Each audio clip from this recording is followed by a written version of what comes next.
Hey everybody, welcome back here. We're here with a Xbox Elite Series 1 review. I know it's kind of late as the Series 2 has been out for a while, but now my kind of you could tell a full review of an item once it now says it's complete, it doesn't work, without like fully going into repair mode of some sort, like taking it apart and trying to replace it. But this is the Xbox One Elite controller, not the Series 2, but the Elite controller. And I actually really like this controller.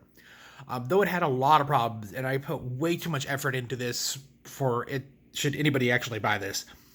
So I think these were supposed to be $160. I bought this for $140 on Amazon, and I don't know, like it's a weird one. Like, it is cool that it has these back bumpers, these Scuff things that are actually supposedly like licensed by Scuff, and it feels rugged and all that stuff. But it's just, at the end of the day, you could see like this is some abomination of a controller, and this is $160 controller.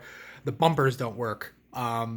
So there's actually some known issues with this controller. Known issues including the bumpers can break really easily. Though you could replace those pretty easily with a Torx screw you can get on Amazon, or if you have an iFixit kit. And then one of the more notorious ones are these rubber pads. Over time, the adhesive they use would just kind of go away, or it wouldn't hold to the strain of you gripping it. Maybe you grip it a little bit harder, but those are kind of known variables.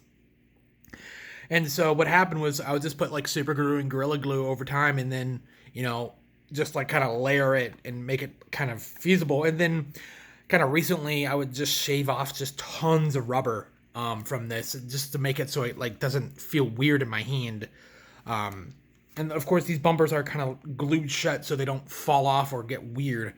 I use these buttons right here for paddle buttons for left bumpers, and they're actually a really good idea. Like, the feel of this controller, the sticks, the buttons, all felt like really good. And I, at a certain point when I was playing a lot of Forza, I would use the kind of the convex stick, which felt really good. Kind of like the PlayStation kind of motif of stick, because they have the convex and the Xbox has the concave. So I really like that a lot. And it did feel like a premium product, but of course a premium product that kind of had some bad designs. And of course they fixed it in sequential ones, like this is completely different, and then they got rid of the paddles, but they do have like a rubberized plastic, which is kind of cool. They don't make these anymore, and the Series 2 is also kind of not being made too. I actually looked it up recently, and like they're all for like $200. They shouldn't be over $200. The MSRP, or the market price, should be like $180, $179.99. Couldn't find any, even on the Xbox, the Microsoft store, and they you look for Elite controllers and you only got the Series controllers, which has the button here. So they might be doing a refresh or what, or maybe they had too many problems with it. I don't know. But I really like the Elite controller for like it playing well, but it had so many problems. It's this. I don't know. One thing I like about the Xbox controllers over kind of Nintendo controllers and PlayStation controllers was the ability to change the batteries on the fly.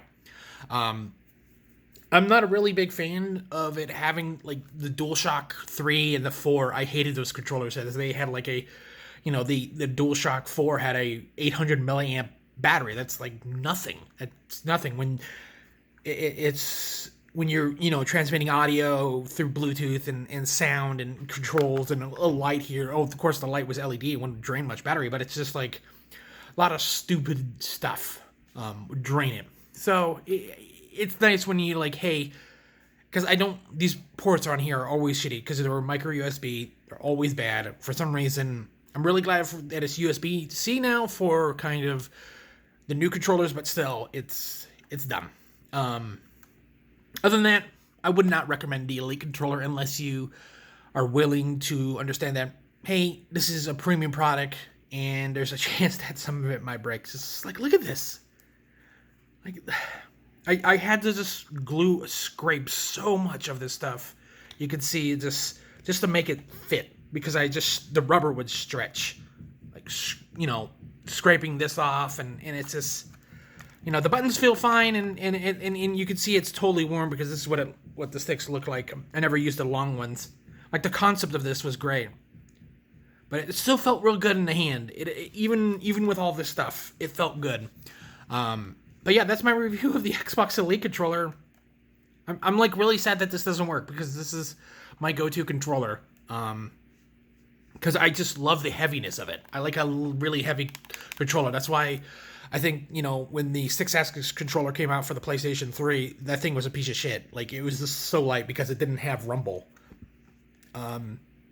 Same thing with the DualShock, and the 4 was fine, and, you know, but yeah, this is my review of the Xbox Elite controller, Series 1, I guess, and would not recommend. Anyways, guys, thanks for watching. I hope you enjoyed this weird video. See you on the next one. Bye.